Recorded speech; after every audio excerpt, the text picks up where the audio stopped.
Bienvenidos a otra trama. Qué gusto hacer un programa que tiene como columna vertebral el teatro. Cuando ingresamos al teatro, hay algo que nos pasa con la imaginación, con el afecto y el respeto enorme a los actores, que son los que ponen el cuerpo. Porque si yo te pregunto a vos, ¿qué es el teatro? Es cosa de cuerpos. Es el cuerpo del actor entregado, poniendo lo mejor de sí, haciendo que todo el cuerpo resuene y el cuerpo del espectador. Y eso es el teatro. El que dice otra cosa, con todo respeto, digo, es porque no percibe cuál es la esencia del teatro. Grotowski decía, se puede hacer teatro sin iluminación, sí se puede.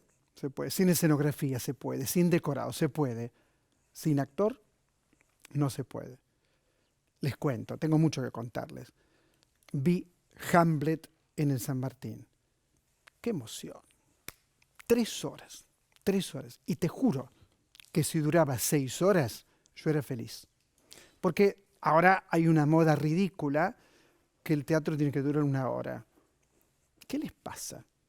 Puede durar 1 hora, 2, 3, 6. No sé, yo vi a Peter Stein en Caracas hace mucho tiempo y hacía La Orestiada de Esquilo y duraba 7 horas.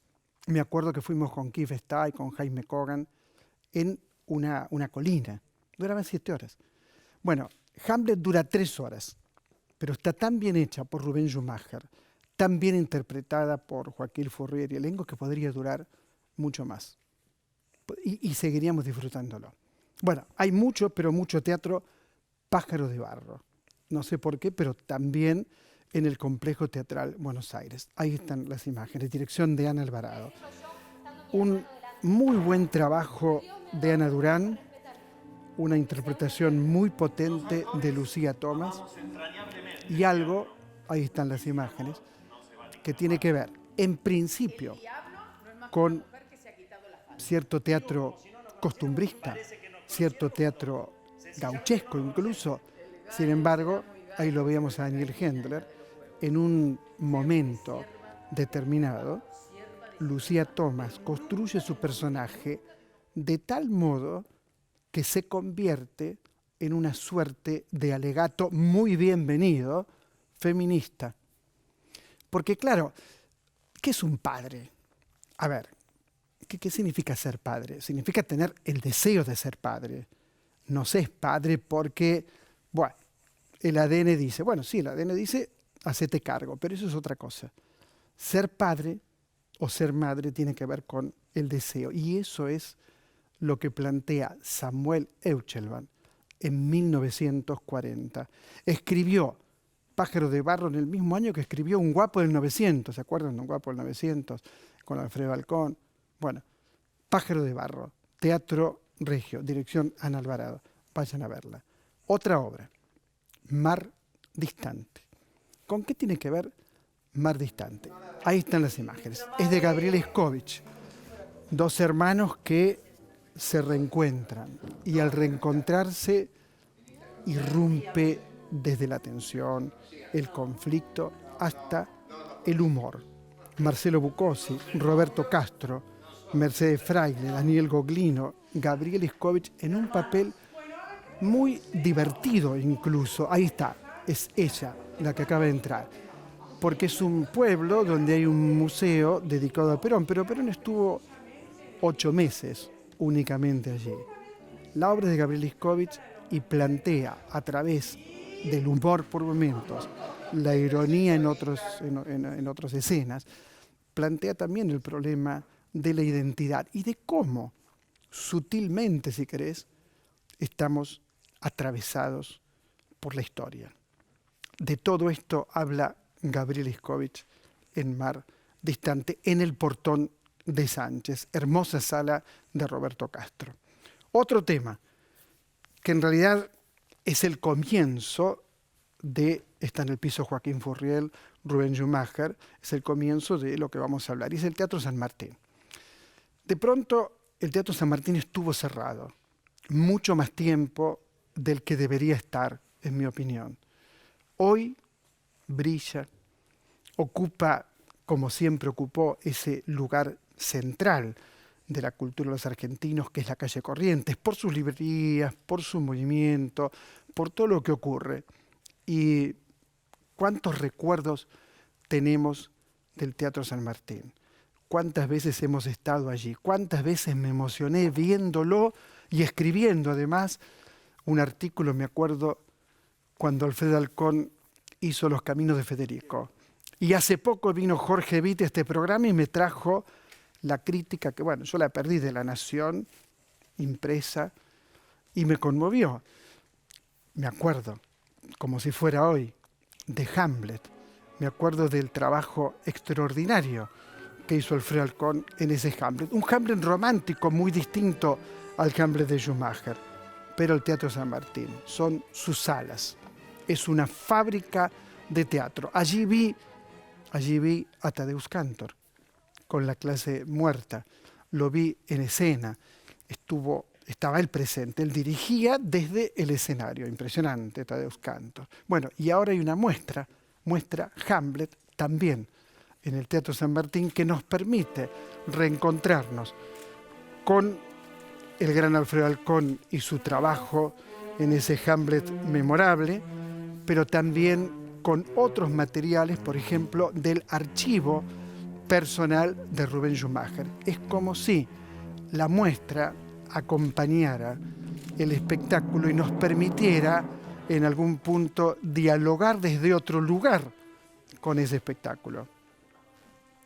Y Hamlet es el teatro. No tengo ninguna duda, es que cualquier escena, cualquier parlamento es el teatro, pero algo más complejo es nuestra contemporaneidad. Es como dice Jean Cot, Hamlet, nuestro contemporáneo. Podemos comprender el mundo a través de Shakespeare, pero también podemos comprender el teatro siempre a través de William Shakespeare. Por eso siempre recomendé, y siempre lo hago, no irte a dormir sin leer una página de Shakespeare. Yo lo hago hace muchos años y juro que he aprendido mucho más leyendo esas páginas que leyendo, hay veces, 400 obras de otros autores. Ahí está todo, hay una síntesis verdaderamente extraordinaria. Bien, no hablo más, tomo el programa de Hamlet de San Martín y voy a saludar a los artífices de esto, que son Joaquín Furriel y Rubén Schumacher. ¿Cómo va, maestro? Bien, muy bien. ¿Bien? Gracias por la invitación. Hola, Joaquín. Hola, ojalá, Qué muchas gracias. esfuerzo, ¿no? Qué esfuerzo todas las noches, esas 3 horas. ¿Cómo los vivís? Y los vivo en el momento con mucha felicidad. Siempre hay algún momento de la función que es como si me fuera un poquitito y pudiera observar lo que está pasando. Ni en el mejor de mis sueños y mis deseos podría imaginar que iba a tener la posibilidad de hacer un Hamlet en este contexto, además, ¿no? En esa sala, dirigido por Rubén, con el elenco con el que estoy, con todo el equipo técnico. Y después me imagino que es tanta la concentración que tenés que tener con un personaje que requiere tanta exigencia. Desde que empezamos con los ensayos generales, que estoy organizando mi vida para poder dormir entre 8 y 10 horas, porque me despierto después de dormir 10 horas, algo que no hice en mi vida, me despierto cansado. O sea, aún así siento que podría dormir un poco más. Son como, digamos, el lunes y martes la semana que viene van a ser mis 2 días de descanso. El día que no estoy como padre, tengo un día que compartimos con Paola.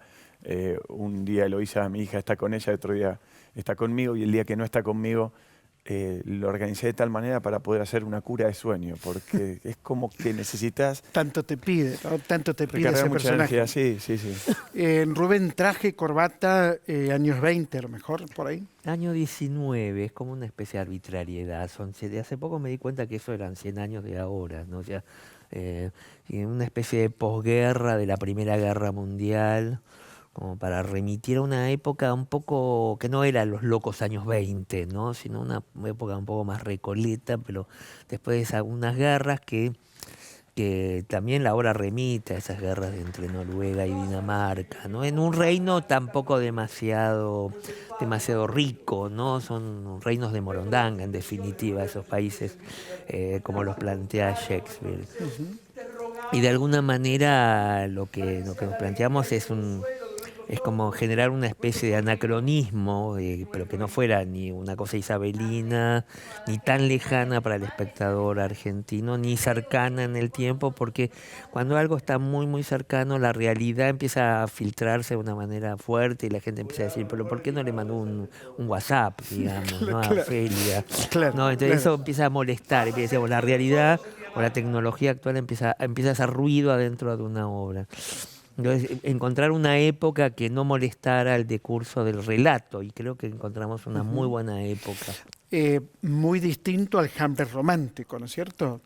Te lo Sí, planteaste así. Digo, pienso en el Alfredo Alcón, el de Alfredo sí, Alcón. bueno, eran otras épocas, ¿no? Digamos, la Sí, época. sí, Yo más 1980. que romántico lo pienso como un Hamlet que le hablaba al espectador que vivía en la época de la dictadura. Creo que nosotros que fuimos testigos de eso, recordamos eso como una especie de acto de resistencia, Ujú. ¿no? En la memoria y todo, una cosa muy fuerte. Había algo de esa lucha contra la injusticia que tenía Hamlet de Alfredo, que se manifestaba en un entorno que permanentemente pulsaba por tratar de expresarse de alguna manera, ¿no? No es nuestro caso, nosotros Ujú. estamos en una realidad completamente distinta Ujú. y este Hamlet es casi un antihéroe, es como una especie de procrastinador que nunca termina de hacer las cosas, ¿no? Que no Ujú. resuelve, está más cerca de Joseph K. de Kafka que los héroes románticos de Lord Ujú. Byron, ¿no? Ujú. Digamos, algo de eso Ujú. está planteado en la apuesta, ¿no? En ese Ujú. sentido es como un Hamlet más absurdo, pero más acorde con estos tiempos que son verdaderamente absurdos. Sí, sin ninguna duda. ¿Cómo trabajás con el elenco, Joaquín? ¿Enamorás u odias, por ejemplo, a Ofelia? No, yo La amás, eh, como dice el personaje en un momento, pero si sí, la ama, también porque la sí, sí, agrede sí. tanto, ¿no? ¿Cómo lo vivís por dentro eso? No, para mí está profundamente enamorados. Hamlet, para mí, la sensación que voy teniendo en la dinámica, no solo de hacer la obra, sino me doy cuenta de la dinámica previa, lo que fueron los ensayos, es un personaje muy solitario en la obra. Está muy solo Hamlet. Está rodeado de enemigos, de gente que lo espía, de gente que está, en principio, en una realidad que él no termina de aceptar. Entonces, la situación de Ofelia es probablemente porque antes de Ofelia, él ya empieza a ver que Rosencrantz y Guildenstern, dos compañeros de estudio, dos amigos de él, de Wittenberg, Son traidores. están en un plan con este tío. Este tío, que es el hermano del padre de Hamlet que se murió, se casa con la madre y al casarse con la madre, Hamlet no puede asumir como rey. O sea, queda en una especie de limbo porque si todo hubiese sido como debería haber sido, el príncipe heredero del trono es Hamlet. Cuando aparece un tío, se complica todo. Y lo que sí le duele mucho, y Polonio, imagino que tenía algún lugar terciario como funcionario, y cuando aparece Claudio, se transforma en la especie de mano derecha del jefe de gabinete del tío de él. Y Ofelia es la hija de ese jefe de gabinete. Entonces, cuando se encuentra con Ofelia, Hamlet sabe que ella es parte de un plan de Polonio y de Claudio. Y a partir de ahí es una escena para mí de un gran desamor. Es una escena de esas donde no querés estar más enamorado porque no puedes creer Ujú. lo que te hizo la persona que vos siempre amaste. Ujú. También, para mí, la gran víctima de la obra es Ofelia. O sea, tiene un grado de sometimiento realmente Y a tremendo. todos, al padre, al hermano Es tremendo lo que le pasa a y al Ofelia. rey, ¿no? Es Y tremendo.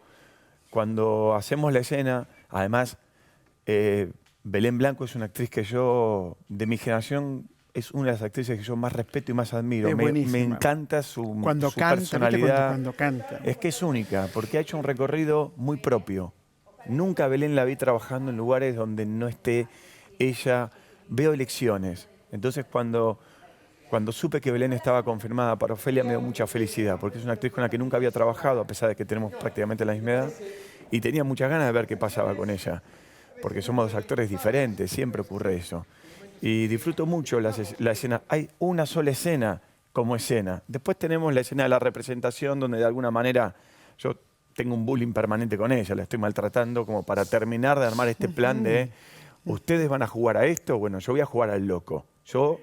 Y el loco puedo tener la posibilidad de maltratar, de decir lo que se me da la gana, de tratarlos como quiero. Lo que jamás piensa Hamlet es que el desenlace de todo eso, más otros hechos que ocurren en la obra, terminan provocando un final trágico. Y ahí es donde nuevamente aparece un texto que yo no tengo dudas. Dice, 40.000 hermanos con todo su amor no podrían igualar al mío. Y yo amaba a Ofelia. Empieza diciendo eso. Y yo creo que a mí, de todas las versiones que vi, que fueron varias, todo el estudio que estuvimos haciendo con Rubén, previo a empezar a ensayar, se sostiene que Hamlet está enamorado de ella. Te pregunto a vos, Rubén, porque creo que es un tema más de dirección, me parece, ¿no?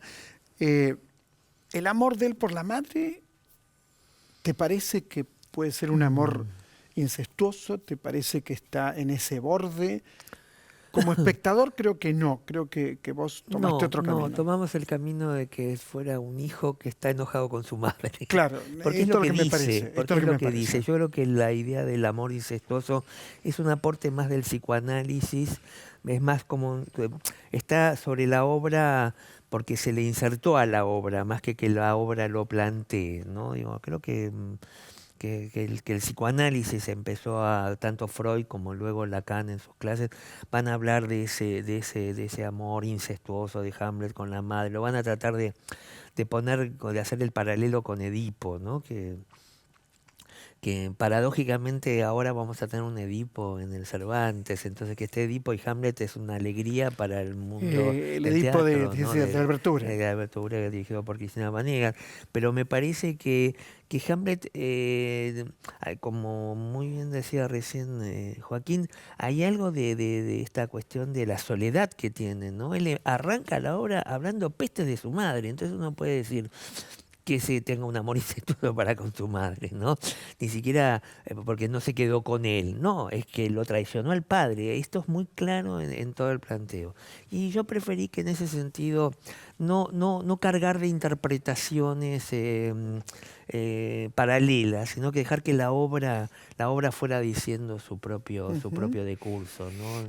Qué buen trabajo el de ese ministro mediocre, ¿no? Que es Polonio. Sí. Qué buen trabajo el de Apasano también, ¿no? Cómo le da ese personaje ese tono de cínico, Sí, es que, de genuflexo, ¿no? De obsecuente, ¿no? es que hay un estudio de James Shapiro que sugiere... 1599. Un año en la vida de Shakespeare. Excelente. Es excelente. Él sugiere que Ken, el cómico de la compañía de Shakespeare, no está. Entonces, esta obra, Hamlet, la escribe sin su cómico. Bueno, entonces no hay bufón. El primer capítulo de ese libro es la pelea entre Kent y Shakespeare, ¿no? Y hay muchos textos que hacen, que están dirigidos a esa interna. Polonio es un personaje que toma el humor, que en otras obras ocupa el bufón directamente, hay un bufón. En este caso no hay bufón, Polonio toma parte de su humor, Hamlet toma también en varios momentos de la obra ese humor. De hecho, hay un texto que Ofelia le pregunta, ¿estás contento? ¿Quién? ¿Yo? Sí. Ay, yo soy un payaso. Ese texto, soy un payaso, es porque está hablando de Ken, o sea, por lo menos en el estudio de Shapiro. Y todo coincide en ese punto. Cuando le habla a Yorick, todo lo que Hamlet le dice a Yorick. Ese final con Yorick es increíble. ¿Cómo es vivir adentro de Shakespeare como has vivido vos ya bastante? Que es tu tercer Shakespeare. Mi cuarto Shakespeare, sí. ¿Rey Lear? Primero fue Sueño de una noche de verano, hace muchos años para el San Martín. Luego Rey Lear, que fue donde nos encontramos con Joaquín. Luego Enrique IV, segunda parte, que lo hicimos en Londres. En el Globo, nada menos que en el Globo. Sí. Y ahora Hamlet, ¿no? Para mí es como... Cuando te escuchaba hablar de tu pasión por Shakespeare, yo recuerdo que a los 23 años me fui a una casa que mis padres tenían en Chascomús y me leí la obra completa de Shakespeare y a mí me cambió la vida. Hay un consejo que da Harold Bloom, con quien discrepo muy seguido. Yo, que soy un piojo, discrepo con semejante personalidad. Pero bueno, discrepo bueno, como piojo, está ¿qué voy a bueno. hacer? Y él dice que, y yo lo hago, todos los años hay que leer la obra completa, en lo posible, o varios, en un momento. Y esto te da una teatralidad, como que vas a ver cualquier obra de teatro y ves lo que es la teatralidad. Sí, porque en Shakespeare, digamos, Shakespeare resume todo el teatro anterior, o sea, todo el teatro Todo. trágico, el teatro romano, Y el el teatro teatro del futuro. medieval, y preanuncia todo el teatro que va a Jean venir. Cot. Está Beckett, están los realistas. Claro, que es lo que hace está Jean Cot todo, en Shakespeare, claro. nuestro contemporáneo, lo compara con Exactamente. Beckett. Felicitaciones, de verdad. Y no hace falta decir los días, pero creo que va de miércoles a domingo. Yo fui al Martín Coronado y estaba repleto, Sí, absolutamente estamos, completo. Es parte también de la felicidad, porque con Rubén teníamos la incertidumbre, creíamos los dos firmemente que era un buen momento para montar la obra. Y bueno, están siendo las entradas a la venta y se agotan rápidamente, así que bueno. hay que Muchas, pero estar. Y muchas es un gracias. espectáculo para todo el Para público. todo el público. Rubén Joaquín, gracias. Y gracias por estar Gracias acá a vos. también. Esto es Otra Trama y un saludo. Veamos quién nos saluda, qué dice, qué le pasa. Veamos.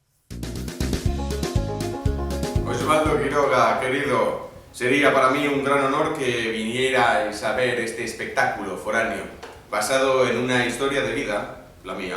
Yo soy un inventor catalán que llegó a la Argentina en el año 1947 y se radicó en la provincia de Tucumán. Mis inventos han sido importantísimos para la industria azucarera de aquí. Mi familia me recrimina un poco que paso mucho tiempo en el taller y hablando un poco cosas del pasado, pero bueno, ahora mismo estoy armando un proyector casero en base a un diseño que hice en mi escuela primaria, en el Ateneo de Igualada. ¡Hostia! Este es otro de mis prototipos, se ha activado solo. No importa.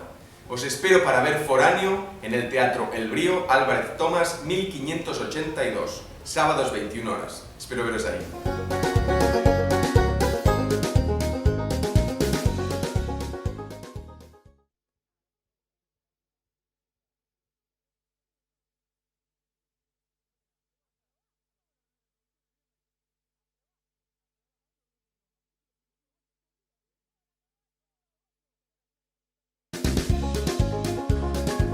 Invitamos a Osvaldo Quiroga y al programa Otra Trama a ver Gallo. La obra en el Espacio Callejón en Humahuaca 3759. ¡Los esperamos! Viernes 20 horas, entradas por alternativa teatral. ¡Huevo, huevo, huevo! ¡Huevo, huevo, huevo, huevo, huevo! Bien, gracias a la gente de Gallo, como siempre, que nos invitan y tratamos de cubrir todo lo que podemos, te juro, todo lo que podemos lo intentamos.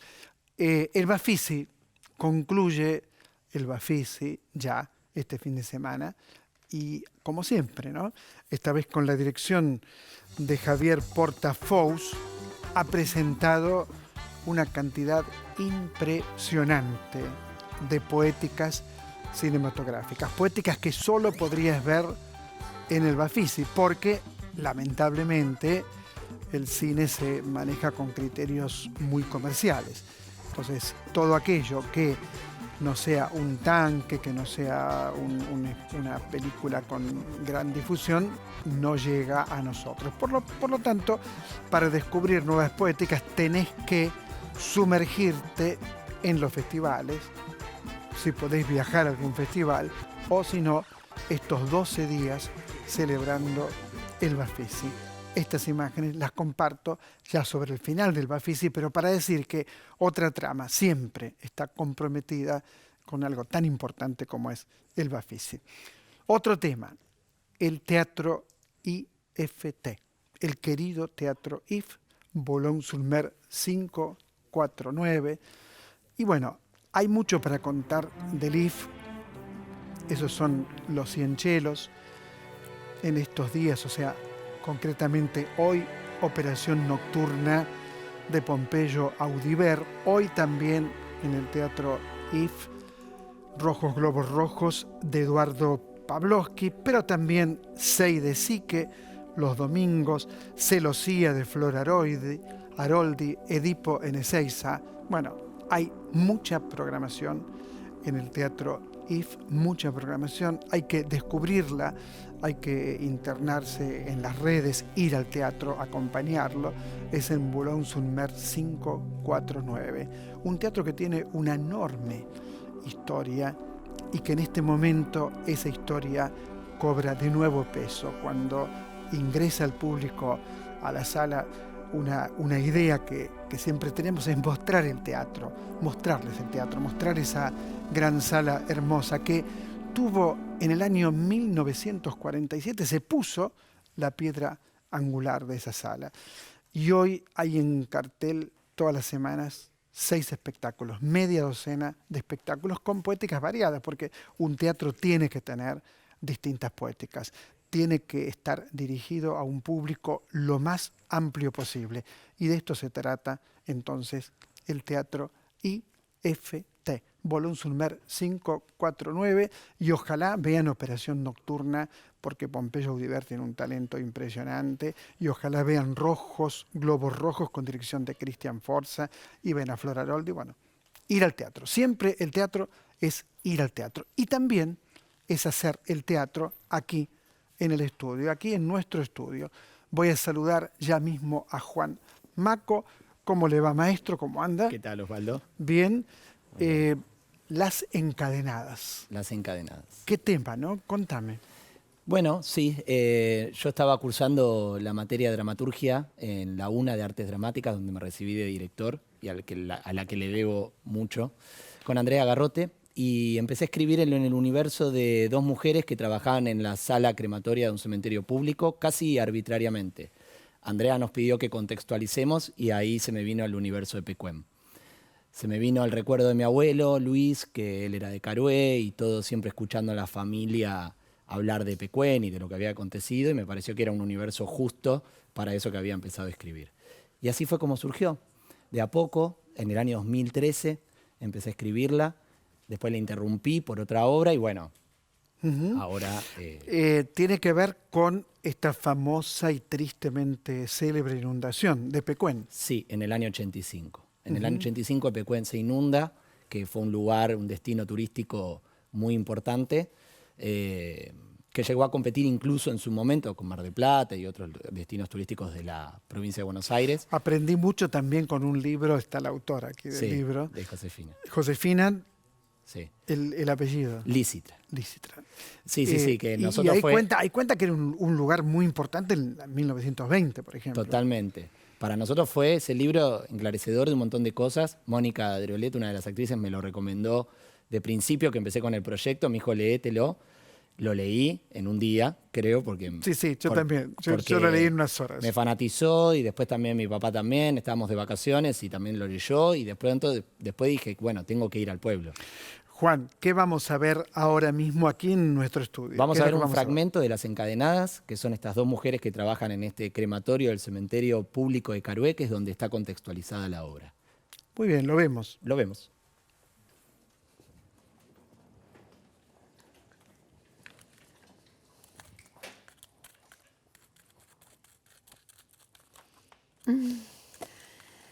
Che, Barney Matilde, le falta el triturado final, el colado, y ya la podríamos guardar, ¿eh? ¿Vos hablás de la señora de Ramírez? Sí. Ya está esa, Graciela. ¿Estás segura? Pero si lo hicimos anoche, ¿no te acordás? ¿Pero vos estás segura de que es ella? Fíjate, la última a la derecha. Ay, pero, escuchame un segundito. ¿Y por qué yo tengo acá en la planilla como que no está terminada? No sé, te habrás olvidado de anotar. No es grave, anotarle listo. Ya No, está. bueno, sí, está bien. Escúchame, ¿sigo Sí. con la receta? Sí, escucha. Y acá, espera un poquito, le pongo freír a fuego lento. Sí, para que no se te queme y revolvés cada tanto. Y ahí, Sí. este es el secreto de la... Le echas media copita, medio vasito, lo que quieras Media. de vino blanco. Pero uno bueno, ¿eh? Sí. No seas amarreta, ponele un buen vino. Medio vino copita de vino blanco. blanco. Entonces, escúchame, Montalbán está terminado. Sí. Barney está terminada. ¿Cuánto le falta al que tenemos en el horno? Y unos 20 minutos más o menos. ¿Por qué? No, digo, porque mira, yo las planillas ya las tengo terminadas. Viene Arismendi, me las firma y se las podemos dar a los familiares. Bueno, ¿qué me decís a mí? Dásela. Sí, está bien que la firme. No, lo que pasa es que digo para organizarnos, ¿me entendés? Está Hace un bien. calor, dejate de bromar. hace Te un traigo el calor. ventilador, ¿querés? No, ¿y vos qué haces Pero en si me el muero de horno? calor adentro, escuchame, lo mismo que nada, ¿eh? Dejá. ¿Por qué no te sacás la camisa esa? Mirá lo que es esa camisa, quédate con el guardapolvo. Ay, ¿Qué pasa? Ay, no, sos más tonta, mirá. Dale, sigamos con la receta, ya ni sé por dónde iba. lo que pasa es que, escuchame un segundito, no puede ser. Es la tercera vez en la semana que nos tienen hasta esta hora. Mira, yo te digo una cosa, Estercita. La verdad, no puede ser. Tenemos que poner un límite al trabajo diario. Porque no nos pueden dar más trabajo que lo que el horno aguanta. Vos fíjate la hora que es. Las 9 de la noche y todavía nos falta cremar un cuerpito más. Pero escúchame, el trabajo es el mismo de siempre. El tema es el horno. Ya sabemos que está lento, viejo. Y bueno, entonces hay que decirle a Arismendi que lo cambie. Y bueno, y decíselo vos, yo ya me cansé, sí, Graciela. está Bueno. bien, yo se lo digo. Bueno, sí, me alegro. Sí, porque no tienen derecho. Escuchame un segundito, no tienen derecho. Fíjate la hora que yo estoy toda preparada para ir al bingo. ¿A vos te pare? Ay, ya sé. Escúchame, ¿y si el que nos falta no lo hacemos hoy? Qué buena idea. ¿Y mañana cómo entramos acá? Y lo ponemos en la bañadera en el fondo con formol. No. ¿Sabés que no me gusta hacer eso? Aparte se acabó el formol. Otra más. No es legal, no es legal. Ay, dale, Estercita, legal, ya sabemos. No es legal y punto. Aparte, llega a venir a Arismendi y se entera y sabés cómo salimos las dos de patita para adelante, ¿no? No. Si Arismendi no viene nunca, y muchísimo menos se va hasta el fondo. Está bien, Graciela. Y si viene te vas a hacer cargo vos, ¿no? No, bueno, sí, está bien, Graciela. Hacé lo que quieras. Dejate de embromar. Tampoco es para que te lo tomes así. Nada, de ninguna manera. Muy bien, muy bien. Adelante, sentate, pónganse cómodas. ¿Qué personajes? Bueno, Cecil Cayón, ¿lo dije bien? Cayón, sí. Cayón, lo dije bien, ¿no es cierto? Y Mónica Driolet. Sí. Dos francesas. En un crematorio trabajando. Tal cual. Contame de tu personaje. Bueno, Graciela es una mujer feliz dentro de su situación. ¿En serio? Sí. Es de esas personas que ella sí pudo soltar un poco toda la tragedia y piensa, se alegra con cosas simples, ¿no? O sea, tiene una perspectiva distinta que su compañera. Es decir, se ilusiona con ir al bingo, se ilusiona con salir, o sea, tiene un cierto grado de ingenuidad. Uh-huh. ¿Y tu personaje? Mi personaje está atrapada en un pasado, en su adolescencia, que fue justamente, yo soy de Pecuén, y tenía 17 años cuando el pueblo se inundó y tuve que irme y dejé todo, entonces tengo ese rencor ahí, ese dolor súper enquistado y no tiene nada interesante en su vida esta mujer más que recordar siempre todo lo que perdió y todo lo que sufrió. Uh-huh. Y como le dice a ella, claro, vos lo que pasa es que nunca sufriste porque no sos de Pecuén, o sea, como que yo siento que ella no me acompaña en el sufrimiento porque es del pueblo de al lado.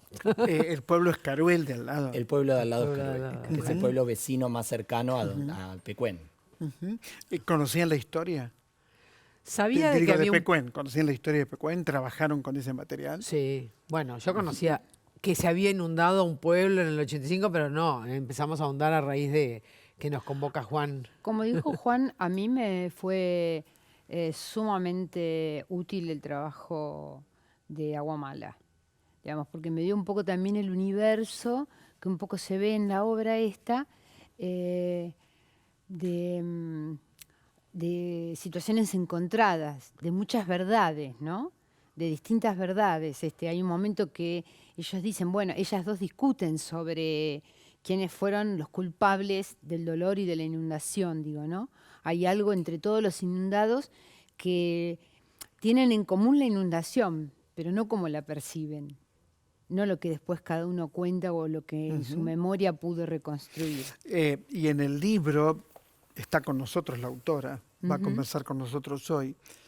Es muy importante el cementerio, muy importante. La verdad que si no fuera porque es verdad, parecería humor, sátira, farsa, digamos, que te entreguen un muerto por otro. Yo todo lo que digo, lo digo por el libro, este libro que ustedes citan, ¿no?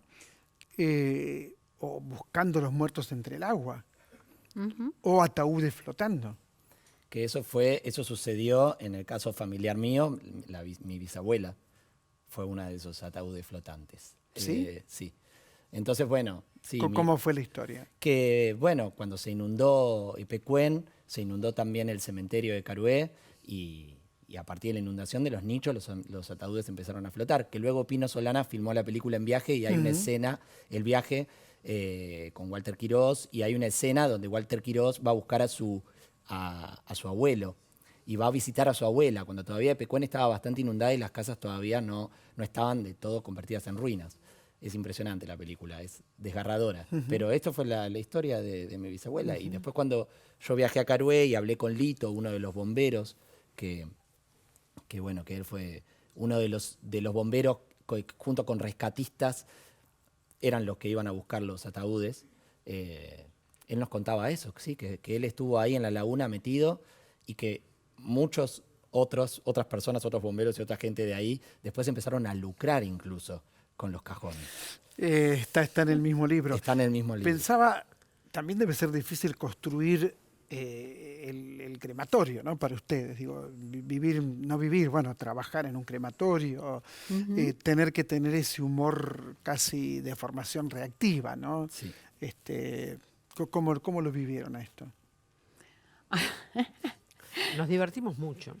Bueno, en principio, trabajando, primero que nosotras dos nos llevamos muy bien, o sea, trabajamos bastante bien, y después con una observación en donde yo siempre pienso, porque de hecho he tenido experiencias así no en crematorios, pero sí con gente en situaciones parecidas, ¿no? En un cementerio, etcétera, etcétera. Yo creo que uno se acostumbra a un trabajo en donde está, que los demás lo ven como terrible o como loco, y uno dentro de eso arma su familia, arma su pequeño grupo de referencia. Exactamente, defensa, ¿no? Claro. Y sus defensas. Sea el trabajo que fuere, quiero decir, desde estar en un peaje y que están todo el tiempo molestando hasta un crematorio. Entonces me parece que ahí hay algo de ellas, que ellas arman su universo, toman mate, se pasan recetas. Sí, comparten la vida con cadáveres, ¿no? Claro. ¿Cómo lo ves? Sí, bueno, pero es como que se naturaliza algo terrible, Claro. ¿no? Porque inclusive hay un momento de la obra en que yo, que fumo mucho, le tiro ceniza en una de las urnas que ella está colando y ella me dice, ¿pero qué haces, Esther? Y le digo, pero sí es lo mismo, ceniza, Claro, no me hinches. Son las partes más divertidas, Que ¿no? se naturaliza algo tremendo por hacerlo Días y cotidiano. horas de función. Estamos los viernes a las 22 horas en el Abasto Social Club. Estamos desde agosto del 2018 y en mayo probablemente pasemos a las 21 horas, algunos viernes más. Y luego estaremos en junio y julio girando por la provincia de Buenos Aires. Temperley, Chascomús Carué, y Carué mismo. Guanimí.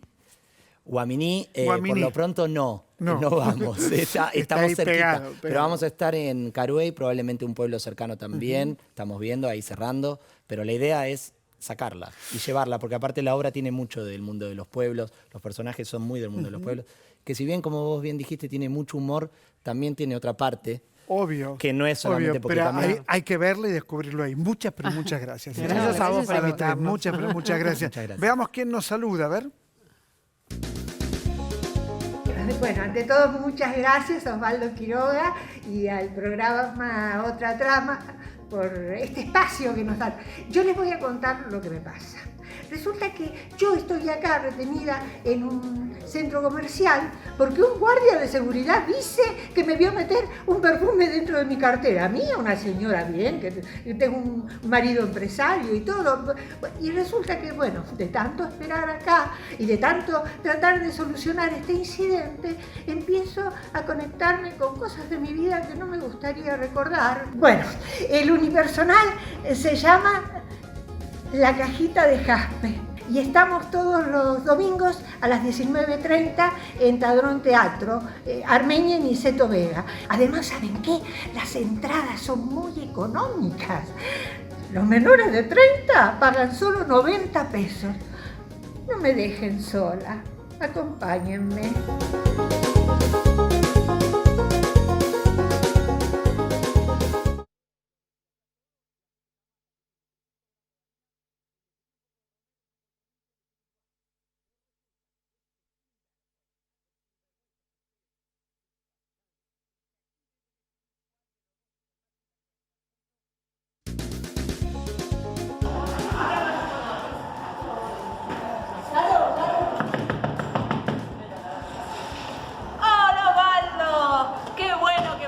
Con Otra Trama, gran programa, nos encanta a todos que estamos acá.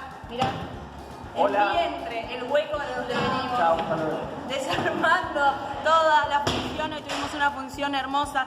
Los esperamos, estamos. Ven y mira. ¡Osvaldo, te esperamos en vientre!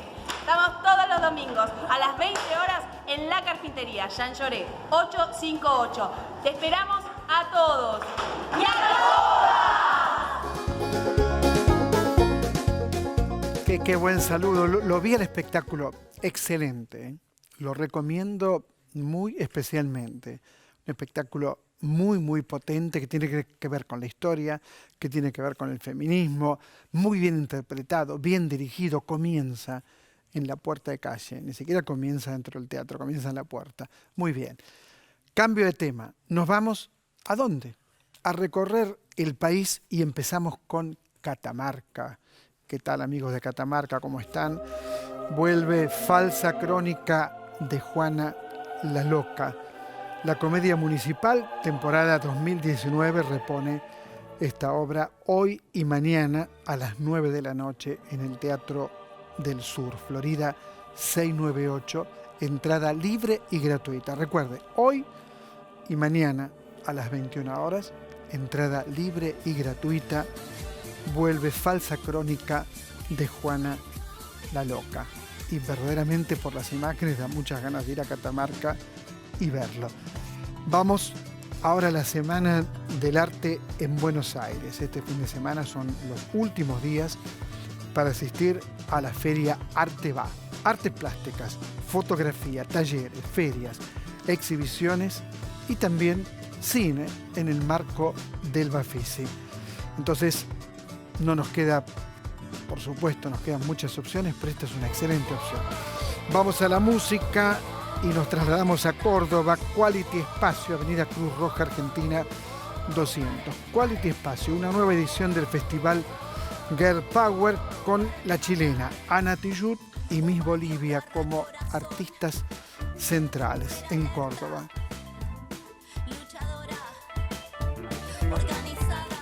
Nos vamos con el cine al Teatro San Martín, grandes clásicos restaurados del cine francés en la Sala Leopoldo Lugones. Bueno, y está Georges Méliès, está Jean-Luc Godard, Jean Renoir, Robert Bresson, Jacques Demy, François Truffaut, en fin, revisitar este cine a mí me parece verdaderamente apasionante. En la Sala Leopoldo Lugones del San Martín. Bien, vieron que en el bloque anterior teníamos Las Encadenadas y citaron varias veces este libro de Josefina Lisitra, El agua mala, que leí en 3 horas, me senté, un libro apasionante, donde uno se entera que en Epecuén había muchas cosas. Por ejemplo, un castillo con una suerte de princesa, más toda esa historia dramática que produce un quiebre terrible en una sociedad. Epecuén prácticamente dejó de existir en 1985. Josefina Lisitra, con mucho talento, hizo este libro. ¿Cómo te va, Josefina? ¿Cómo estás? ¿Cómo estás? Contame cómo surgió este libro, qué te pasó, las historias que aquí contás, cómo las fuiste compaginando, armando. El libro surgió, bueno, hace ya varios años. Yo edito una revista que se llama Orsay y estaba haciendo un trabajo para esta revista sobre Francisco Salamone, que fue un arquitecto muy particular que llenó la provincia. Lo vi en Azul, en el cementerio de Azul. Exactamente. El matadero de Azul lo hizo Salamone. Exacto, fue una obra muy grandilocuente en pueblos en general chicos o medianos. Yo estaba haciendo un recorrido por el itinerario de Salamone y llegué al matadero que hay, llegando de Pecuén, como parte de ese trabajo sobre Salamone, y vi por primera vez, sin haber leído nada, sin saber nada sobre la existencia de ese pueblo y de esa inundación, llegué a un lugar totalmente devastado, cinematográficamente devastado. Además, tiene el impacto visual que tiene Pecuén es muy alto, y cuando uno llega ahí, lo primero que uno quiere saber es qué pasó.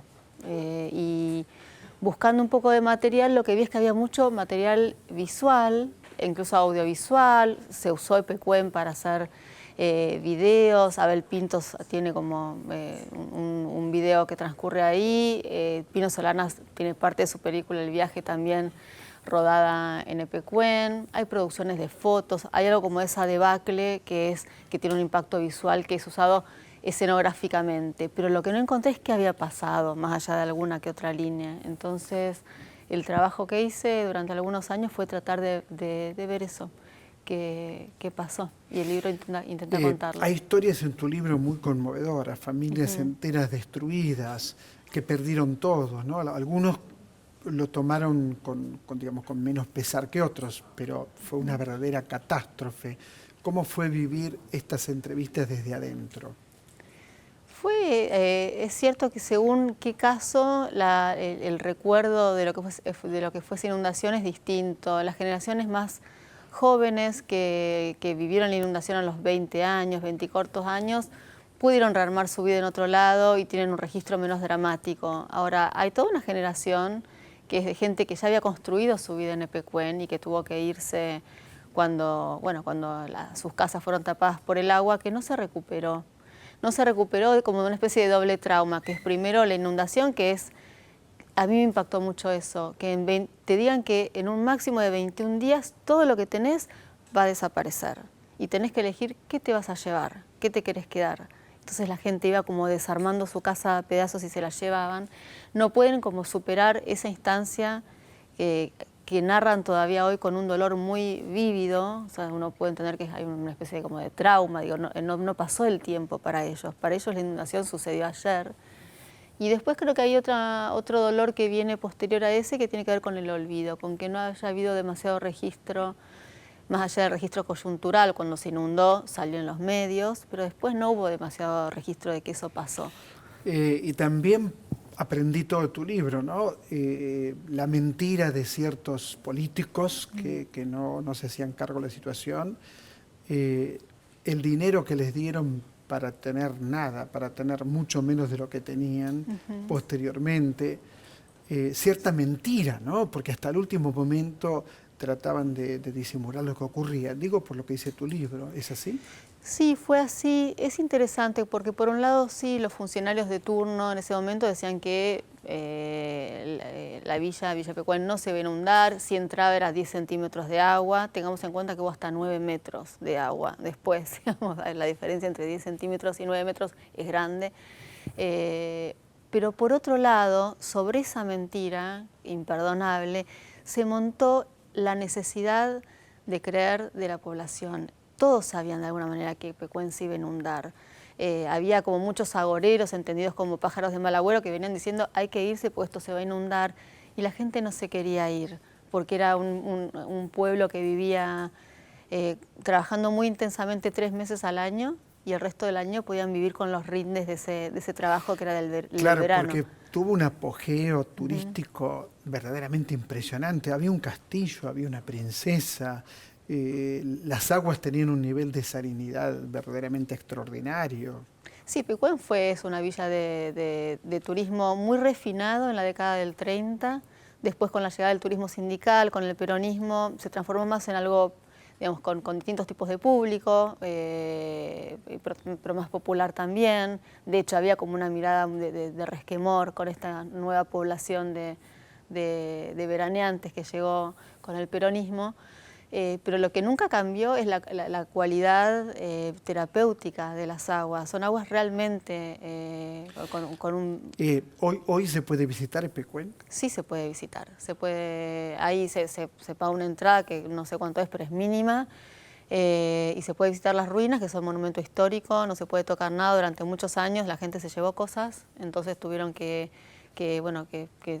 sacar, no sé si es una ley, una reglamentación para evitar que se sigan llevando desde platos hasta piedras, pedazos de casas. Ahora, mirá qué increíble, ¿no? Todo lo que el libro ha producido, incluso una obra de teatro, porque ellos trabajaron con el libro, El agua mala, Crónicas de Epecuén y las casas hundidas. Gracias, Josefina, pero muchas gracias. Realmente un gran libro, muchas gracias.